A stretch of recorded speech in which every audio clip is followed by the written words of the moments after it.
Hey guys, it's Reagan, and today I'm going to be talking about my theory for the epic conclusion of the Rise of Skywalker. So guys, I recently came up with this because I was going through a lot of theories and stuff because of Dark Ray, and I was just basically jotting stuff down and going kind of all down these different rabbit holes and everything. And I really like this idea that I came up with. I think that it could be used, and I'm interested by it. It's an epic conclusion, kind of like Adventure in the Game, in a way, but not really. It really ties in Legacy together. I really don't like in-game that much, so that's why I was hesitant to say it's epic like in-game. It ties in everything together. And yes, I know I'm in a different location. I'm actually in the mountains outside of Madrid at a retreat center, not a retirement home, not at a mental institution.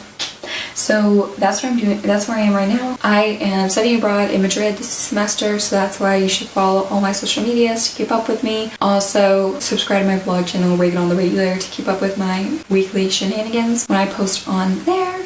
And also, just to remind you guys, please subscribe if you haven't already. I really appreciate when you guys subscribe. Also, I notice when you guys subscribe. I notice everyone who subscribes. And I also, notice when people unsubscribe. So, shed a tear. And also, please like this video if you do end up liking it. So, without further ado, let's get into this video. I just want to say that in order to really kind of talk about the end, I got to start with the middle. So, basically, I think what's happening is that, so let's start off with, I think, the end of the first act. So, what happens is that Rey and Kylo are fighting each other in that second teaser. So they're kind of fighting each other, and they have this ton of tension from the end of The Last Jedi because Rey feels like Kylo once again abandoned and belittled his family by choosing the First Order over them, and then Kylo feels like Rey put duty over him again. So they're both mad at each other. They have all this tension. They're basically yelling, bantering throughout that fight. Then at the end of it, Kylo's like, look, we got a big threat. There's a storm is a-coming.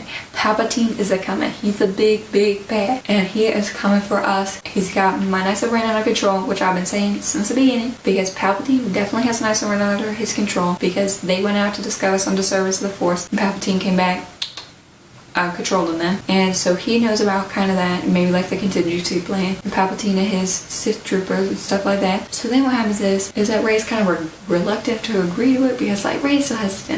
At the end of Last Shot, she was kind of done with him. She's like, boo, I'm over you. But because but we do know Rey is very forgiving and very trusting, so she'll probably be back and But so then what happens is that they kind of have this alliance, and then they kind of work with the Resistance a little bit. Probably like Finn and Poe. Finn and Poe do not trust Kylo at all. They do not care for him. And then maybe Kylo and Rey kind of have this training we saw before in Pasaana. I know it could be because of the Force Storm on Pasaana that's part of the right before the fight. I don't really necessarily think that, because I think if Kylo wanted to hurt Rey, he would have just shot her. That's a terrible way to try to kill somebody by running them over. That's annoying. I mean, you know what I mean? And he couldn't have known she could jump over it. Well, maybe he could, because Kylo is the biggest believer in Rey. He always has been believing in Rey since day one. So then they're kind of working together. And then what I think happens is that they're about to go fight Palpatine, right? So Kylo and Rey are let's go fight Palpatine. So then they kind of had this moment. This is kind of the midpoint of the movie, right? So then it's kind of reminiscent of Attack of the Clones, where Anakin and Padme kind of confess their love because they thought they were about to go into death. That's what's going to happen at this point. So Rey and Kylo kind of confess their feelings for each other. Kylo's still not kind of redeemed. Even though he's working with the good guys, he's not fully redeemed, because it's kind of his own selfish reasons. Kind of how he killed Snoke, because he wants to get rid of this big bag, because no more masters, right? So they kind of have this moment of confession, of love. Maybe they have this first kiss. This happens around the midpoint of the movie. They're doing that. And then what happens is that Rey and Kylo go in to fight Palpatine. And maybe this is the point where Kylo is fighting the Knights of Ren, and maybe obviously he's working with the stormtroopers. But what if he assigns the stormtroopers under Finn's control, and that's gives him some brownie points with Finn, and lets Finn be the commander of the stormtroopers? That would be kind of interesting dynamic. And so they were kind of working together with the Resistance, so he didn't really care. He just cares about Palpatine at this point. So then Rey and Kylo kind of defeat the Knights of Ren. It's just them kind of on Palpatine. Palpatine ends up possessing Rey. And I know there's other options for this. I'm not really team, I've said this before, I'm not really team Vision, because I think Daisy said that there would be a fight in that character, so that's why I don't think that if it was a Vision, it'd be long enough for a fight. Also, I'm not really team Rey goes to the dark side, even though I think it's a possibility, because everyone has a dark side, you know what I mean? And I definitely understand what they mean by who has a dark side. So the thing is that, I could see Rey being kind of manipulated by Palpatine and bringing out her insecurities, and then maybe push to the dark side, because, either she kills her parents, or she may be cloned. I hate the clone theories, but she might be a clone, and that's her purpose, to fulfill Palpatine's plan. But no, I believe she's possessed because she looks super robotic in that dark Rey stuff that we see. So then what happens is that Rey is taken by Palpatine. Kylo is good shit. He is so gutted. Like he's like, ah, but he's like, oh my god. So he's like really desperate. So then he ends up working with the Resistance for real, and going to his mother. And so then what happens is that when he's with his mother, he kind of has this moment of atonement. So he's with his mother. His mother ends up giving him the legacy lightsaber because Rey left it when she got possessed. And there's a scene with Leia and Maz from The Force Awakens that got cut. But what did they repurpose it so that Leia gives it to Ben? So Leia gives it to Kylo. And then maybe there's even a Han type of moment where Han kind of comes back, and people said that maybe Han is a Force ghost or something, even though Han doesn't have the Force. But somehow Han comes back, and like maybe Luke kind of uses his power to kind of bring Han back. And then Luke kind of says, this is your fight. And they all kind of have this moment of forgiveness with him because like they're all his parental figures in a way. So Luke, Han, and Leia, like the trio together, like a little reunion, also call back legacy. And they kind of forgive Kylo for what he's done and kind of recognize their own mistakes. And then so they like, go save Rey, like this is your fight, go save Rey, you know what I mean? And then they go in, and Poe and all them are dealing with a contingency plan, dealing with all the Star Destroyers, dealing with the Sith Troopers. But Kylo goes in, he goes in to fight Palpatine. Palpatine shows him dark Rey, and he's like, isn't this what you wanted? And then Kylo's like, no, this is not what I wanted, this is not Rey. She's not the woman I love. And I was like, you know?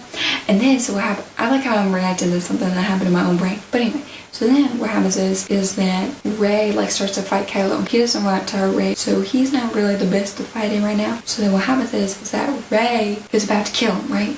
And then whoosh, a lightsaber clash. But we're like, wait a second.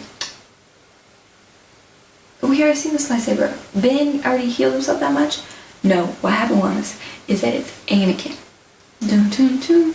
So it's Anakin because the world between worlds is open. That's how Palpatine got back into the Secret Trilogy and stuff. That's how Palpatine got back, okay? Because he's able to kind of manipulate the world between worlds. He tried to do that in Rebels. This is a concept that was introduced in Rebels. The world between worlds is operated by the cosmic force. Nestor's able to walk through it and stuff. He's able to pull out Ahsoka from getting presumably killed by Darth Vader, able to save her. And then also the Emperor is kind of trying to use it and manipulate him. So Palpatine trying to manipulate him and get him to use it. So then Palpatine finally figures it out why he's in the Secret Trilogy. So then, but because the cosmic force knows that the force is so unbalanced, because Palpatine currently has Rey under his control. Palpatine's a huge dark side. Kylo is still sometimes a kind of dark side because he's not fully redeemed yet. So he's pulling more to the dark side because he's using more of his fear of Rey and kind of this to defeat Palpatine rather than like his love for Rey. So he's pulling from dark side energy. And so then you see like Luke, you see Qui-Gon, you see Yoda, you see Obi-Wan. They all come back. Everyone that basically has a Force Ghost, they come back because they use like the Force Ghosts are kind of inherited and use that memory and kind of went into like their corporal bodies, if that makes sense. Like are able to do something like that, which sounds kind of crazy, but whatever, everything's possible. So then what happens is that like they start fighting Palpatine and Kylo kind of starts to subdue Rey, like kind of like starts to freeze her, similar to like the Force Awakens in a way. And so then Palpatine is getting like, they start to completely rip Palpatine from the Force, like everyone, like all the Jedi. And so, but Ben is still kind of holding back Rey, so he's not pulling in full energy. So then eventually Palpatine gets weakened enough, and then Rey like comes back into it, and then she kind of helps and starts ripping Palpatine from the Force. And then Kylo goes into it, and Kylo gives everything he has into it because he saw Palpatine hurt the one he loved. He saw him hurt Rey, and he is like, this man needs to go, similar to Darth Vader in The Return of the Jedi. So he's like, this man needs to go. And so he fully sacrificed himself, put all his energy into it, all his life force into it to completely destroy Palpatine. Because even though the other characters, legacy characters are there, it still is Rey and Ben's fights. They're ultimately the power that's able to get into Palpatine and destroy that. And I know it seems like, look, I love Rey, okay, so I know that like Kylo kind of saved the day, but it makes sense with his character arc because he has to finish what Vader started, and so that is effectively killing Palpatine forever. Don't worry, I think that most of the movie, Rey's gonna be badass, and so we're gonna see her conquer a lot of things, but I think that she might be susceptible to possession. That's the only thing. So then what happens is Rey comes over to Kylo, like crouching over him because Kylo's dying, and Rey is like all heartbroken, similar to Beauty and the Beast, that Tangled scene. And so Rey is all heartbroken, and then so what happens is that Anakin comes over and he's like, I could not save Padme because I pulled from the dark, but you can save Ben. And so then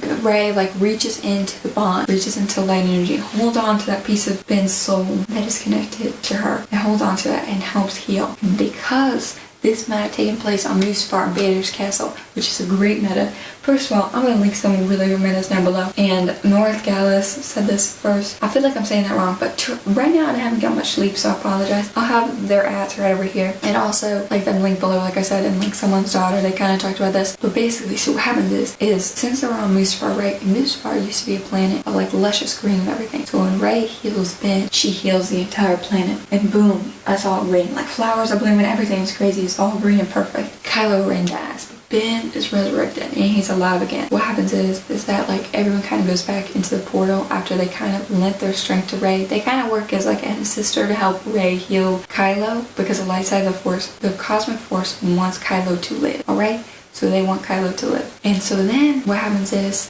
that Kylo lives, and then we have like this epilogue thing or like Return of the Jedi, you know how everyone's partying with the Ewoks and stuff like that. And so it's basically like it cuts to kind of that. People are celebrating, but then it goes to like flash forwards. And so everyone's kind of having their moment, like everyone's doing their strength. Maybe Finn is doing reconditioning of stormtroopers. Everyone is kind of adjusting to life after the war and doing stuff that's not rebuilding the exact same government and being ready for failure again. Like what happened last time. Because if it's broke, it's broke. You know, you can't fix it. You know what I mean? So that's what I'm saying. So then they kind of have resolved there. Then you cut to Rey and Ben, and they with like some children or something because it's time jump, right? So they're with my own children, and then Ben effectively finished where his grandfather started. His grandfather, Anakin, could not see past like his fear of like losing the one he loves. So Ben, he sacrificed himself to save the one he loves and to the light instead of the darkness. He was able to finish what he started. He was able to kill Palpatine, and unlike Anakin, he learned from the sins of a grandfather, and he was able to like have his own family and be there for them, and they were more united. And he gets unconditional love from his own children, which he always desired in his childhood. And Rey has a family, and then boom, boom, boom. And I'm gonna talk about that in another video. But all I'm saying is, for Doom, that's the end of the Skywalker saga, which makes me sad. But that's what I've been thinking. That's my theory, and I hope you guys enjoyed it because I know I did. I love talking about my phase, Rey and Kylo. It's great. So please follow me on Twitter if you want to follow that. Just follow me on other random things, okay? And keep up with me while I'm going around. And also, please subscribe if you want to, because I love when you guys subscribe. Like this video if you liked it. And I'll see you guys later. Bye, guys.